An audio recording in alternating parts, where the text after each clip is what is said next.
को लेके ये हमारी तीसरी वीडियो है एंड इस वीडियो का टॉपिक है Keynes psychologically law of consumption, या हम कैसे कह सकते हैं थ्योरी ऑफ कंजम्पशन। इसके और दो नेम हैं जिससे हम इस लॉ को पहचान सकते हैं, जैसे फंडामेंटल लॉ ऑफ कंजम्पशन, या हो सकता है Keynes path breaking contribution to the theory of income and employment. तो किसी भी नेम को देकर एग्जाम में वो पूछ सकते हैं प्लीज एक्सप्लेन। सो एग्जाम के पॉइंट ऑफ व्यू से बहुत ही इंपॉर्टेंट है। अभी हम स्टार्ट करेंगे कि ये होता क्या है, इसकी क्या अजम्पशंस हैं, इसको कैसे एक्सप्लेन कर सकते हैं एंड इसकी इम्पोर्टेंस क्या है। तो इस वीडियो में हम ये सारी बातें डिस्कस करेंगे। तो पहले हम इसका मीनिंग देख लेते हैं कि जो केन्स ने साइकोलॉजिकली लॉ ऑफ कंजम्पशन दिया है उसका मतलब क्या है। इसमें एक वर्ड आता है साइकोलॉजिकल। तो साइकोलॉजिकल क्या होता है? The scientific study of the mind and the way that people behave. तो उस वे से हम देखेंगे कि कंजम्पशन पे उसका लॉ कैसे एप्लीकेबल होता है। तो यहाँ पे जो केन्स है उन्होंने साइकोलॉजिकली लॉ ऑफ कंजम्पशन को कैसे दिया है, उनका कहना है it refers to the psychological tendency of the people with respect to the consumption spending. Means लोगों की साइकोलॉजिकली टेंडेंसी किस टाइप की है कंजम्पशन स्पेंडिंग को लेकर। तो अभी हम एक एग्जांपल लेते हैं। सपोज करिए आपकी जो पॉकेट मनी है, चलो पॉकेट मनी ही लगा लेते हैं, 100 रुपीज़ है। देन अभी जो आपकी बेसिक नीड्स हैं या जो आप स्पेंडिंग कर रहे हैं वो 80 रुपीज़ की कर रहे हैं। ओके, देन आपकी जो पेरेंट्स हैं उन्होंने आपकी पॉकेट मनी इंक्रीज कर दिया, आपकी पॉकेट मनी 200 हो गया। तो अभी आप क्या सोचेंगे कि पहले आप 80 रुपीज़ स्पेंड कर रहे थे, अब थोड़ा सा खर्चा बढ़ा लेते हैं, कोई और एक्स्ट्रा चीज़ परचेज कर लेते हैं। तो सपोज करते हैं कि आपकी जो स्पेंडिंग है वो 140 रुपीज़ हो गई है। अगर ऐसे ही आपके पेरेंट्स आपसे बहुत खुश हैं और एवरी मंथ जो है आपकी पॉकेट मनी इंक्रीज करते जा रहे हैं, तो क्या ऐसा हो सकता है कि आप अपनी स्पेंडिंग भी एवरी ईयर उतनी ही इंक्रीज करें जितनी आप स्टार्टिंग में कर रहे हैं? दैट मीन आपकी स्पेंडिंग हो सकती है अभी 180 हो जाए। अभी आप यहाँ पे क्या देख रहे हैं, अगर आप ध्यान से देखेंगे तो आपको क्या दिख रहा है कि आपकी जो पॉकेट मनी है वो इंक्रीज हो रही है। ठीक है, कितना कितना का इंक्रीज हो रहा है? 100 का इंक्रीज हो रहा है। बट अगर आप यहाँ पे देखेंगे तो इंक्रीमेंट तो यहाँ पे भी हो रहा है, इंक्रीज तो यहाँ पर भी हो रहा है, बट कम लेवल से इंक्रीज हो रहा है। और कुछ टाइम के बाद क्या होगा, जब आपके पास एक्सेस में पॉकेट मनी होगी, मतलब बहुत ज़्यादा पॉकेट मनी है एंड आपकी स्पेंडिंग इतनी नहीं है, देन आप क्या सोचेंगे कि अभी मुझे क्या करना चाहिए, सेव करना चाहिए, ताकि आप क्या कर सके, कोई भी आपका जो डिज़ायर्ड प्रोडक्ट है या आपकी कोई भी मर्जी है जो बड़ी अमाउंट से ली जा सकती है, आप उसके लिए क्या करेंगे, सेविंग करेंगे। तो ये क्या है, ये हर एक जो ह्यूमन बीइंग है उसकी एक नेचर है जिसमें वो क्या करता है, एक हद तक क्या करता है, अपनी इनकम का जो कुछ पार्ट है वो कंजम्पशन पर स्पेंड करता है। देन उसके बाद क्या होता है, वो सेविंग की तरफ ज़्यादा अट्रैक्ट हो जाता है। तो इसी लॉ को हम अब इकोनॉमिक्स की लैंग्वेज में समझेंगे। किसी भी कम्युनिटी की जो साइकोलॉजी है वो क्या कहती है, वो कैसी है कि जब जो aggregate real income is increased, मतलब किसी भी कम्युनिटी की, किसी भी इंडिविजुअल की या किसी भी कंट्री की जो नेशनल इनकम है वो इंक्रीज हो रही है, then aggregate consumption will is also increase. तो एग्रीगेट जो कंजम्पशन है वो भी इंक्रीज होगी। जैसे कि हमने एग्जाम्पल में देखा था कि जो पॉकेट मनी है वो इंक्रीज हो रही है एंड जो कंजम्पशन है वो भी कहीं ना कहीं क्या हो रही है, इंक्रीज हो रही है, but not by so much as income. लेकिन जितनी इनकम इंक्रीज हो रही है वो उतनी इंक्रीज नहीं होती। तो इसमें केन्स का कहना क्या है कि it is just a basic observation of consumption behaviour को लेके ये सिर्फ एक जस्ट ऑब्जर्वेशन है जो किसके द्वारा की जा रही है, वो हाउस होल्ड्स के द्वारा की जा रही है।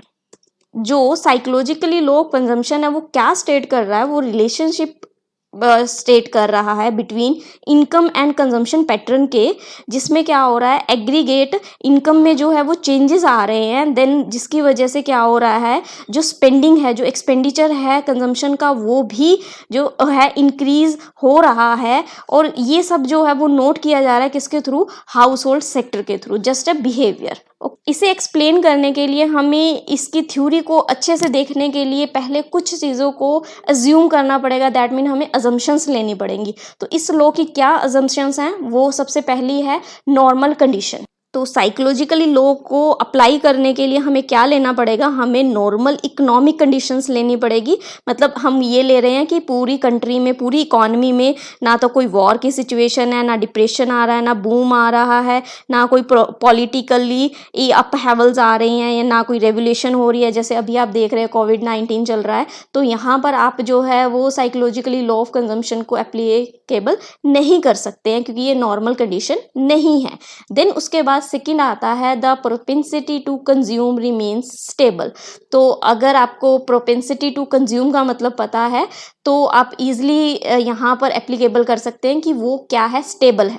प्रोपेंसिटी टू कंज्यूम का मीन्स होता है एक शेड्यूल जो शो करता है relationship between different level of income and different level of consumption. तो इनकम के अलग अलग लेवल को एंड कंजम्पशन के अलग अलग लेवल को जब आप एक शेड्यूल के द्वारा शो करते हैं उन दोनों के रिलेशनशिप को, देन उसको क्या बोलते हैं, प्रोपेंसिटी टू कंज्यूम। तो यहाँ पर आप क्या लेकर चल रहे हैं, वो स्टेबल लेकर चल रहे हैं।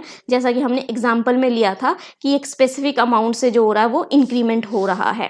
देन इसके बाद third is psychologically and institutional complex. तो यहाँ पर आप इन दोनों फैक्टर्स को सेम लेके चल रहे हैं, ये दोनों सेम है, इनमें कोई भी चेंजेस नहीं आ रहे। दैट मीन आपकी जो इनकम है सिर्फ आप वो इंक्रीज कर रहे हैं, देन जिसकी वजह से क्या हो रहा है, जो कंजम्पशन है उसमें चेंजेस आ रहे हैं। देन इसके अलावा जो अदर फैक्टर्स हैं वो आप क्या लेकर चलेंगे, कांस्टेंट या सेम लेकर चलेंगे। तो वो इंस्टीट्यूशनल फैक्टर्स कौन से हो सकते हैं, वो हो सकती है डिज़ायर, या फिर इनकम बिहेवियर, या फैशन, या टेस्ट, या प्रेफरेंस, आप कौन सी गुड्स को दे रहे हैं, या जो लोगों की हैबिट है वो कैसी है, या मार्केट में जो गुड्स अवेलेबल हैं, या एडवर्टाइजमेंट जो हो रही है, सेल्समैनशिप है, या टैक्स पॉलिसी है, या पॉपुलेशन है, प्राइस है। बहुत सारे फैक्टर्स हैं जिनको आपको क्या लेके चलना है, रिमेन द सेम। आप इनमें कोई भी चेंज नहीं कर रहे हो एंड इनकी जो साइकोलॉजी है वो भी चेंज नहीं हो रही है। तो ये बात आपने ध्यान में रखनी है। देन इसके अलावा fourth point is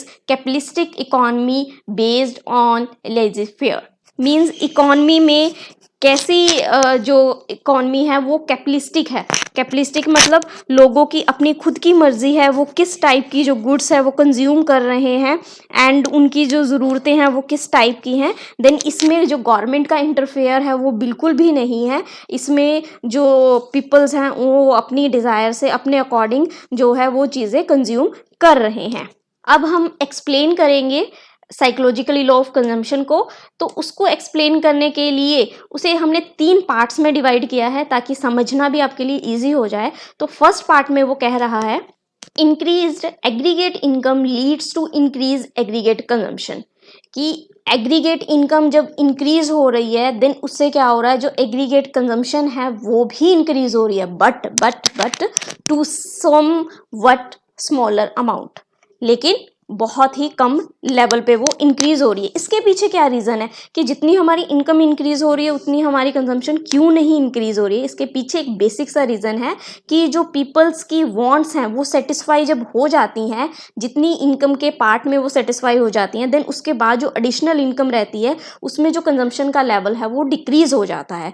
तो यही बेसिक रीज़न रहता है। देन इसके बाद सेकेंड चीज़ क्या है, increase income is divided between consumption and saving. तो ये कैसे बना, तो अभी आप बेसिक सा जो रूल है कि जो इनकम है is a combination of our consumption and saving. तो इनकम को आप 2 पार्ट्स में डिवाइड कर सकते हो, या तो क्या करोगे आप इनकम का पार्ट कंज्यूम करोगे, कंजम्पशन होगी, या फिर क्या होगा जो बचा हुआ पार्ट है वो कहाँ जाएगा, आपकी सेविंग में चला जाएगा। तो इसे आप कैसे रिप्रेजेंट कर सकते हो, delta Y means change in income equal change in consumption plus change in saving. तो जैसे जैसे आपकी जो इनकम का पार्ट है वो चेंज होता जा रहा है वैसे वैसे ही आपकी जो कंजम्पशन है वो भी चेंज हो रही है। देन जो सेविंग है उसमें भी चेंजेस आ रहे हैं।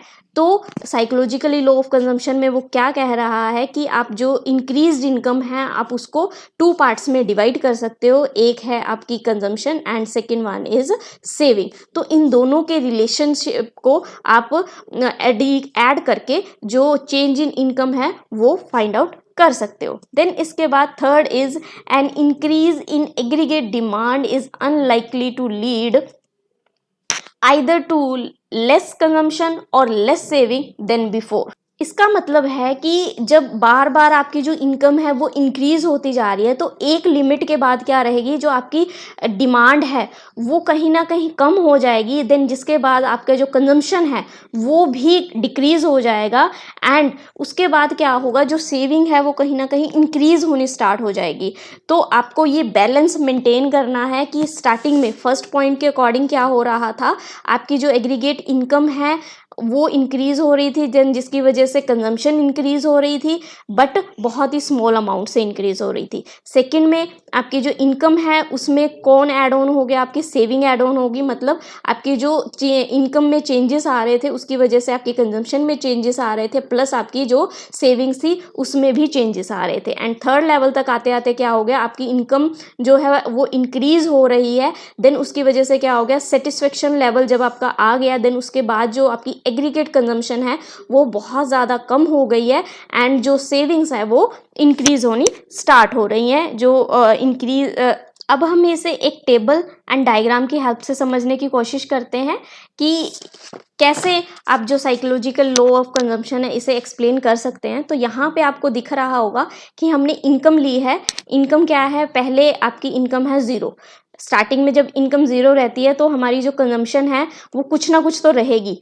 उसके लिए हम क्या यूज़ कर रहे हैं, हमारी जो पुरानी सेविंग्स हैं उनको हम यूज़ कर रहे हैं, या हमें कई बार उधार लेकर भी यूज़ करना पड़ता है। इसका मतलब क्या है, कंजम्पशन कभी भी ज़ीरो नहीं होती, एंड इस सिचुएशन को हम क्या कहते हैं, ऑटोनॉमियस सिचुएशन कहते हैं। देन यहाँ पे आपकी सेविंग क्या है, सेविंग तो है ही नहीं है, क्योंकि अभी तो आपने अगर किसी से उधार लिया हुआ है तो आपको उसको रीपेमेंट भी करनी है, इसलिए जो आपकी सेविंग क्या है, नेगेटिव है। तो पहले अगर मैं इनकम की बात करूँ तो इनकम में आप देखिए, इनकम 0 से 60 है, 60 से 120 है, 120 से 180 है, 240 है। दैट मीन इसमें अगर कॉन्स्टेंट देखा जाए तो कितने का चेंज आ रहा है, 60 का चेंज आपको दिख रहा होगा। हर लेवल पे कितना चेंज हो रहा है, 60 का चेंज हो रहा है। देन सेम एज मैं अगर कंजम्पशन की बात करूं तो जब जीरो इनकम थी तो 20 का कंजम्पशन था, एंड जब 60 हुई है देन हमारा 70 का है, क्योंकि अभी जो हमारी बेसिक नीड्स हैं वो ज़्यादा हैं हमारी इनकम से। देन अभी भी जो मेरी सेविंग जा रही हैं वो नेगेटिव जा रही हैं, बट देन उसके बाद क्या हुआ, जब मेरी इनकम 120 हुई देन मेरी कंजम्पशन जो है वो इंक्रीज तो हुई बट इक्वल टू इनकम के हो गई। यहाँ पे मेरी सेविंग क्या है, ज़ीरो है। How to calculate saving, saving को आप कैलकुलेट कर सकते हैं आपकी इनकम में से कंजम्पशन को माइनस करके। ओके, देन इसके बाद क्या हुआ, इनकम इंक्रीज हुई, बट अभी क्या हो गया, मेरी जो कंजम्पशन है, मेरा जो सेटिस्फेक्शन लेवल है वो कहीं ना कहीं मेरी इनकम से कम है। तो आप देख रहे होंगे यहाँ पे कि इनकम है 180 एंड कंजम्पशन इज 170। तो अभी माइनस करके मेरे पास सेविंग का कितना बच रहा है, 10 रुपीज़ बच रहा है। देन अभी इसके बाद जो इनकम इंक्रीज हुई, इंक्रीमेंट तो सेम 60 का ही हुआ, बट जो मेरी कंजम्पशन थी वो कितने की हो गई, 220 की हो गई। देन आपकी सेविंग्स कितने की आई, 20 की। तो अगर मैं इसको ध्यान से देखूं तो हर एक लेवल पे मेरी जो कंजम्पशन में चेंज आ रहा है वो कितने का आ रहा है, तकरीबन वो 50 का आ रहा है। आपको भी दिख रहा होगा, आप माइनस करके देख सकते हैं कि इनमें कितने का चेंज आ रहा है, 50 का चेंज आ रहा है।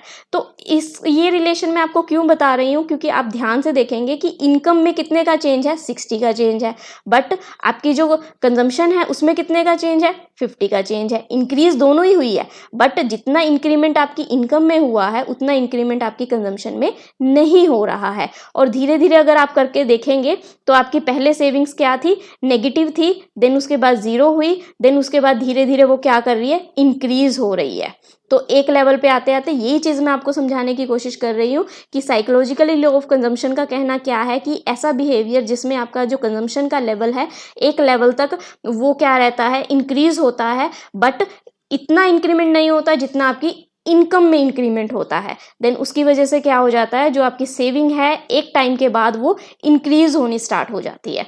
देन इससे अगर मैं डायग्राम के थ्रू एक्सप्लेन करना चाहूँ तो यहाँ पे आप देखो, आपको एक्स एक्सिस पे क्या दिख रहा है, आपकी इनकम दिख रही है, तो ये क्या है, आपकी इनकम है। देन उसके बाद ये जो वाई एक्सिस है इस पे हमने क्या लिया है, इस पे हमने ली है हमारी कंज्यूमर स्पेंडिंग एंड सेविंग्स, कि हम कितनी कंजम्पशन कर रहे हैं एंड कितनी सेविंग हो रही है। तो ये जो रेड लाइन है ये आपका शो कर रही है आपकी सेविंग्स को। तो सेविंग्स सबसे पहले क्या है, आप देख सक रहे हैं कि यहाँ से हमारा जो लेवल होता है वो 0 का रहता है एंड सेविंग स्टार्टिंग में हमारी क्या है, नेगेटिव है, -20 है क्योंकि हमने किसी से लेकर लगाया हुआ है। देन उसके बाद क्या हो रहा है, धीरे धीरे जैसे जैसे मेरी जो इनकम है, ये जो हमारी डॉट्स वाली लाइन है, ये कौन सी लाइन है हमारी, ये हमारी इनकम की लाइन है जो ऑलवेज 45 डिग्री का एंगल क्रिएट करती है। सो आपने याद रखना है कि आपकी जैसे जैसे इनकम इंक्रीज होती रहती है वैसे वैसे आपकी जो स्टार्टिंग में जो आपकी सेविंग्स रहती है वो नेगेटिव होती है एंड एक पॉइंट पे आके वो 0 हो जाती है। तो 0 ये कहाँ पर होती है, 0 ये वहाँ पर होती है जहाँ पे ये जो ब्लू कलर की लाइन है ये है आपकी कंजम्पशन जिसे हम कहते हैं कंजम्पशन लाइन है। एंड जहाँ पे आपकी जो इनकम एंड कंजम्पशन की जो दोनों लाइंस हैं वो इंटरसेक्ट कर जाती हैं, ये होता है आपका ब्रेक इवन पॉइंट। क्योंकि यहाँ पर आप जितना कमा रहे हैं, हम कितना था ऊपर टेबल के अकॉर्डिंग हम 120 अर्न कर रहे थे एंड 120 ही क्या हो रहा था, हमारा कंजम्पशन पर खत्म हो रहा था और यहाँ पे हमारी क्या थी, सेविंग्स 0 थी। तो जहाँ पे आपकी इनकम इक्वल हो जाती है आपके कंजम्पशन पे, वो पॉइंट कौन सा होता है, वो पॉइंट होता है आपका ब्रेक इवन पॉइंट। देन ये जो एरिया रहता है, आपके मन में ये क्वेश्चन आ रहा होगा कि मैम सेविंग्स का तो पता लग गया कि वो नेगेटिव क्यों है एंड इनकम का भी पता चल गया कि वो 0 से स्टार्ट क्यों हो रही है, क्योंकि स्टार्टिंग में हमारी 0 होती है देन धीरे धीरे इंक्रीज होती है। बट जो कंजम्पशन है वो हमने यहाँ से स्टार्ट क्यों की, इसे हम नीचे से भी स्टार्ट कर सकते थे। तो आपको ये बात ध्यान रखनी होगी कि कंजम्पशन कभी भी 0 नहीं रहती, क्योंकि स्टार्टिंग में हमारी कुछ ना कुछ तो स्पेंडिंग रहती है, कुछ ना कुछ तो हम अपनी बेसिक नीड्स को सेटिस्फाई करने के लिए खर्चा करते ही करते हैं। तो यहाँ पे क्या है आपकी ये 20 है, तो सो दैट हमने इसे यहाँ से स्टार्ट किया हुआ है। ओके, देन ये जो एरिया है, ये जो एरिया आपको दिख रहा है, ये एरिया आपका कौन सा है, ये एरिया रिप्रेजेंट कर रहा है income is less than consumption. यहाँ पे आपकी देखो इनकम की लाइन नीचे से जा रही है एंड कंजम्पशन की ऊपर से जा रही है, दैट मीन आपकी इनकम कम है एंड आपकी जो कंजम्पशन है वो क्या है, ज़्यादा है। देन यहाँ पे आके दोनों बराबर हो चुकी हैं, ब्रेक इवन पॉइंट बना रही हैं। देन इसके बाद ये जो एरिया है ये आपका रिप्रेजेंट कर रहा है income is more than consumption. तो यहाँ पे आपकी जो इनकम है वो ज़्यादा हो गई है, किससे, आपकी कंजम्पशन से। तो यहाँ पर आपकी जो सेविंग्स रहेंगी वो ज़्यादा रहेंगी। ओके, आई होप सो आपको समझ आया है। देन इसके बाद हम बात करेंगे इसकी इम्प्लीकेशंस की, या जिसे हम इम्पोर्टेंस भी कहते हैं कि साइकोलॉजिकली लॉ की क्या इम्प्लीकेशन है या क्या इंपॉर्टेंस है। कई बार एग्जाम के में भी पूछ लेते हैं, explain the implication of psychologically law of consumption. So first point है क्रिटिकल इंपॉर्टेंस ऑफ इन्वेस्टमेंट। तो इसका क्या इम्पेक्ट है, तो जैसा कि आप सबको पता है, हम सेज लॉ ऑफ मार्केट क्या कहता है कि सेविंग जो है वो आपकी इन्वेस्टमेंट के इक्वल होती है।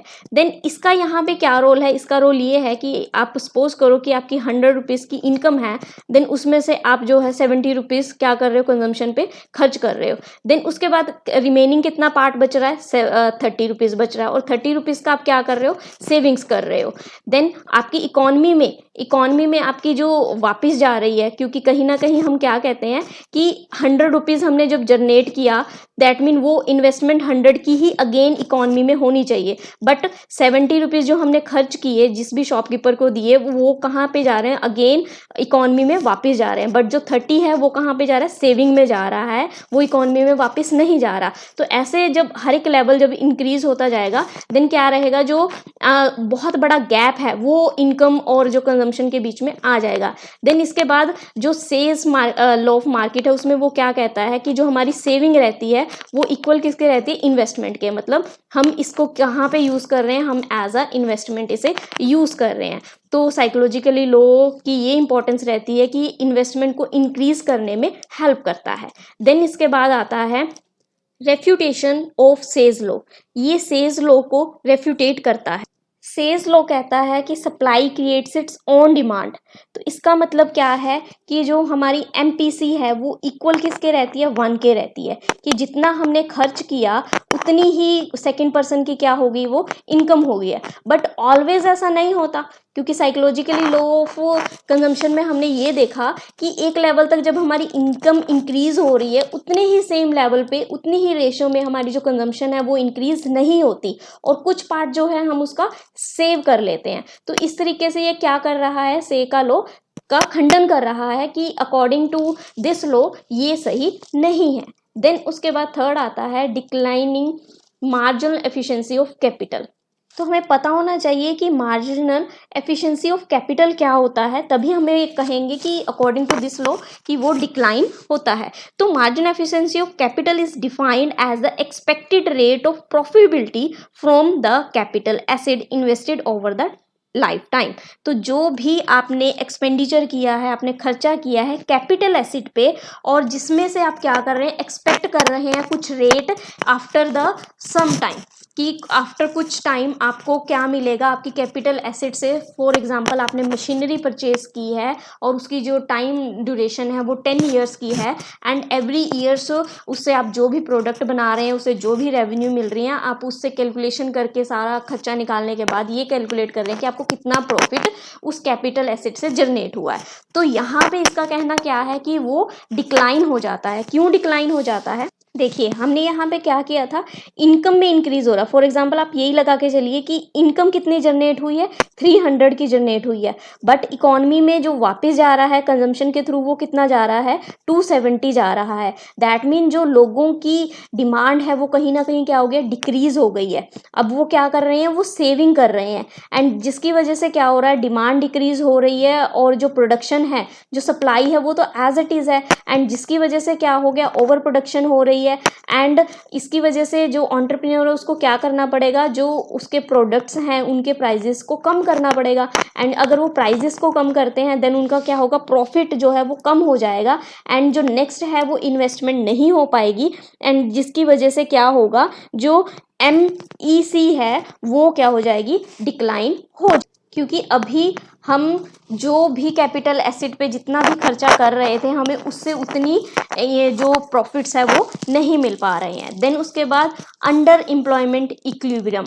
तो यहाँ पर क्या हो जाएगा, अंडर एम्प्लॉयमेंट इक्विलिब्रियम हो जाएगा। जैसा कि हमने ऊपर वाले पॉइंट में किया कि जो मार्जिन एफिशिएंसी ऑफ कैपिटल है वो डिक्लाइन हो रही है, जो हमारा एम्प्लॉयमेंट है उसका प्रॉपर यूज़ नहीं हो पा रहा है, उसका जो स्किल है, वर्कर्स की जो स्किल है वो यूज़ नहीं हो रही है। क्यों नहीं यूज़ हो रही है? क्योंकि पहले ही जो डिमांड है वो कम हो चुकी है, एंड जो सप्लाई है वो ज़्यादा है हमारी डिमांड से, सो दैट अभी आगे और प्रोडक्शन की ज़रूरत नहीं है, एंड जिसकी वजह से क्या हो रहा है, अंडर एम्प्लॉयमेंट की सिचुएशन आ रही है इकोनॉमी में। देन उसके बाद आता है इनकम जनरेशन प्रोसेस। अगर आपने केन्स की इन्वेस्टमेंट मल्टीप्लायर की थ्योरी की हुई है तो आपको इस बात का अच्छे से पता होगा कि जितना आपकी इन्वेस्टमेंट में इंक्रीज होता है उसका जो इफेक्ट होता है वो इनकम के ऊपर पड़ता है, उतनी जो इनकम है वो जनरेट होती है। देन मैं ये कह सकती हूँ कि इनकम का जो डायरेक्ट रिलेशन है वो डिपेंड करता है size of margin prosperity to consume के ऊपर, यानी हमारी MPC के ऊपर, कि हमारी जो MPC है हाई होगी उतना ही जो आपका मल्टीप्लायर का वैल्यू है वो भी हाई होगा। अगर आपकी MPC रिड्यूस हो जाएगी तो ऑटोमेटिकली जो आपका इनकम है वो भी कहीं ना कहीं फॉल हो जाएगा, क्योंकि 100 में से आप क्या कर रहे हो, सिर्फ MPC आपकी कितनी है, 70 है। देन वो 30 का जो गैप है वो क्या क्रिएट कर रहा है, वो आपकी जो MPC है उसको नेक्स्ट जो बनने वाली MPC है उसको रिड्यूस कर रहा है। देन इसके बाद आता है ओवर सेविंग गैप। तो आप देख ही रहे हैं, जैसा कि हमने टेबल में भी किया था, कि एक लेवल के बाद आपकी जो सेविंग है वो इंक्रीज हो जाती है, और जो सेविंग है वो ओवर सेविंग है वो क्या बन जाती है, वो गैप बन जाती है, जिसकी वजह से क्या हो जाता है, जो एग्रीगेट डिमांड है वो कम हो जाती है, एंड जो MPC है वो फॉल डाउन हो जाती है, जिसका होल इकोनॉमी के ऊपर बहुत ही नेगेटिव इम्पैक्ट पड़ता है, एंड कई बार जो डिप्रेशन की कंडीशन रहती है वो इसी वजह से जनरेट होती है। देन इसके बाद आता है आपका सेकुलर स्टैग्नेशन। इसका मतलब क्या होता है, इकोनॉमी में ऐसी सिचुएशन आना जिसमें no economic growth in a market based economy, मतलब इकोनॉमी में किसी भी टाइप की कोई भी इकोनॉमिक ग्रोथ नहीं हो रही है। जैसा कि हमने ऊपर वाले पॉइंट में बात किया कि ओवर सेविंग गैप बन जाता है, देन जिसकी वजह से एग्रीगेट डिमांड कम हो जाती है, जो हमारी MPC है वो फॉल डाउन हो जाती है। अगर यही सिचुएशन हमारी लॉन्ग टर्म तक चलती रहती है देन इसकी वजह से क्या हो जाता है, इकोनॉमी में किसी टाइप का कोई ग्रोथ नहीं हो पाता है, एंड जो डिप्रेशन की सिचुएशन है वो लॉन्ग टर्म के में अराइज हो जाती है। इसे ही हम सेकुलर स्टैग्नेशन कहते हैं। ये एक तरीके का डर है जिसकी वजह से क्या हो जाता है, जो फुल एम्प्लॉयमेंट सेविंग्स है उसको आप एडिशनल इन्वेस्टमेंट के थ्रू ऑफसेट नहीं कर सकते हैं। देन इसके बाद आता है आपका स्टेट इंटरवेंशन। इसमें जो स्टेट है वो अपनी इंटरवेंशन देती है, क्योंकि मार्केट में अभी क्या हो गया, सेविंग की वजह से जो डिप्रेशन है और अनएम्प्लॉयमेंट है उसकी सिचुएशन अराइज हो गई है। देन इसमें जो स्टेट है वो क्या कर रही है, जो गवर्नमेंट है वो क्या कर रही है, वो कंजम्पशन को इंक्रीज करने के सारे एफर्ट्स कर रही है, वो एनकरेज कर रही है कि कंजम्पशन कहीं ना कहीं इंक्रीज हो, ताकि जो डिप्रेशन से है वो इन्फ्लेशन की सिचुएशन कहीं ना कहीं थोड़ी थोड़ी अराइज आ जाए। तो यहाँ पर जो स्टेट है वो एक्ट कर रही है कैसे, watch word of economic activities की तरह। ठीक है, तो बहुत ही इंपॉर्टेंट रोल रहता है। Next is explain wages and employment. तो यहाँ पर उन्होंने कंट्रोवर्सी शो की है कि जो क्लासिकल थ्योरी है उसका बिलीव है कि wage cut lead to full employment, कि आप वेज को कट डाउन कर दो जिसकी वजह से क्या होगा, फुल एम्प्लॉयमेंट आ जाएगा। जबकि केन्स का बिलीव ये था कि वेज को कट करने से अनएम्प्लॉयमेंट बहुत ज़्यादा इंक्रीज हो जाएगी। जो पुअर पीपल्स रहते हैं, जो गरीब लोग रहते हैं, आपने भी देखा होगा कि उनकी जितनी भी इनकम रहती है वो ज़्यादा से ज़्यादा कहाँ पर स्पेंड करते हैं, अपना जो भी उनकी बेसिक नीड्स रहती है उसी पर करते, सेविंग पर इतना ज़्यादा स्ट्रेस नहीं देते, जिसकी वजह से जो हमारी एमपीसी है वो क्या रहती है, वो हाई रहती है देन रिच पीपल। क्योंकि रिच पीपल क्या करते हैं, अपनी कंजम्पशन को सेटिस्फाई करने के बाद जो ज़्यादा पार्ट रहता है वो सेव करते हैं। देन इसके बाद उनका कहना था कि वेजेस को कट डाउन करने से कोई फ़ायदा नहीं होगा। अगर आप वेजेस को कट डाउन करेंगे देन उसकी वजह से क्या होगा, जो गरीब लोग हैं उनकी जो इनकम है वो डिक्रीज़ हो जाएगी, एंड उनकी इनकम डिक्रीज़ होने की वजह से जो एमपीसी है वो ऑटोमेटिकली क्या हो जाएगी, डिक्रीज़ हो जाएगी, जिसका नेगेटिव इम्पेक्ट पड़ेगा। देन इसके बाद आता है हमारा next point, unique nature of income propagation. ये पॉइंट आपका same as income generation process से ही रिलेट करता है, क्योंकि यहाँ पर हम सेम एज नेचर लेके चलते हैं हमारी इनकम की, कि उसकी जो नेचर रहती है वो यूनिक रहती है। वो कैसे यूनिक रहती है, अगर आप मल्टीप्लायर का फॉर्मूला देखें तो उसका फॉर्मूला होता है आपका 1/1 माइनस एमपीसी। तो यहाँ पर हम क्या लेके चलते हैं कि हमारी जितनी भी एमपीसी है वो हाई होगी, उतना ही जो हमारा मल्टीप्लायर है वो भी हाई होगा, कहीं ना कहीं वो भी जो इनकम जनरेशन में है आपकी हेल्प करेगा। देन जो स्टार्टिंग लेवल रहता है हमारा, जब हमारी इनकम जो है इंक्रीज हो रही होती है तो हम ये जो फुल इंक्रीमेंट है उसको कंजम्पशन पे यूज़ नहीं करते हैं, एंड स्टार्टिंग के टाइम पे हम जो पूरी इनकम रहती है उसको पूरा इन्वेस्टमेंट में कन्वर्ट नहीं करते हैं। देन इसके बाद हम क्या करते हैं, धीरे धीरे हमारी एमपीसी के थ्रू कैलकुलेट करते हैं कि हमारी कितनी इन्वेस्टमेंट है, देन उसके बाद हमें कितना रिटर्न बैक मिल रहा है। देन इसके बाद last point is explanation of the turning point of the business cycles. Business cycle आपका क्या रिप्रेजेंट करता है, वो रिप्रेजेंट करता है वो सारी सिचुएशन को जो एक इकॉनमी में एग्जिस्ट करती हैं। ये आपकी फुल एम्प्लॉयमेंट है तो आप यहाँ पे देख सकते हैं कि जैसे पहले डिप्रेशन की कंडीशन रहती है, फिर धीरे धीरे क्या होता है आपका बूम, इन्फ्लेशन। तो ऐसे ये जो सर्कल है लॉन्ग टाइम में वो कैरी ऑन हो सकता है, डिपेंड करता है कि किस टाइप की सिचुएशन रहती है। देन उसके बाद क्या होता है, इसे आप साइकोलॉजिकली लॉ ऑफ कंजम्पशन में कैसे यूज टू कर सकते हैं, मतलब कैसे ये हेल्प करता है, तो डिपेंड करता है मार्केट सिचुएशन में कि जो इकॉनमी है वो किस टाइप में एग्जिस्ट कर रही है। तो यहाँ पे फुल एम्प्लॉयमेंट हम लेके चल रहे हैं। देन अगर मैं बात करूँ मेरी इन्फ्लेशन की, तो इन्फ्लेशन में क्या हो रहा है, इन्फ्लेशन में जो प्राइजेस हैं बहुत ज़्यादा हाई हो रहे हैं। तो लोग क्या करेंगे, अपनी इनकम का जो ज़्यादा पार्ट है वो कहाँ पर, कंजम्पशन में यूज़ करेंगे, क्योंकि उनकी जो इनकम है वो कहीं ना कहीं उनकी कंजम्पशन के लिए पूरी नहीं पड़ रही है। देन अगर मैं इसके ऑपोजिट डाउन स्टेटमेंट की बात करूं, तो डिप्रेशन की अगर बात करूं, तो वहाँ पर क्या है, प्राइजेस बहुत ज़्यादा कम हो चुके हैं,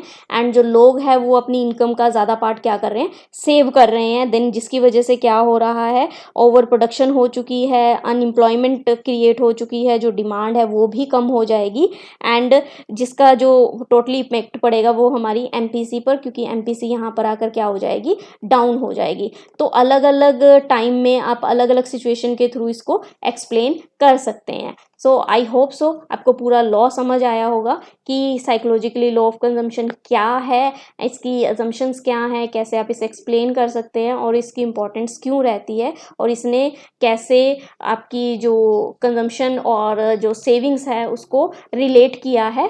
आई thank you very much for this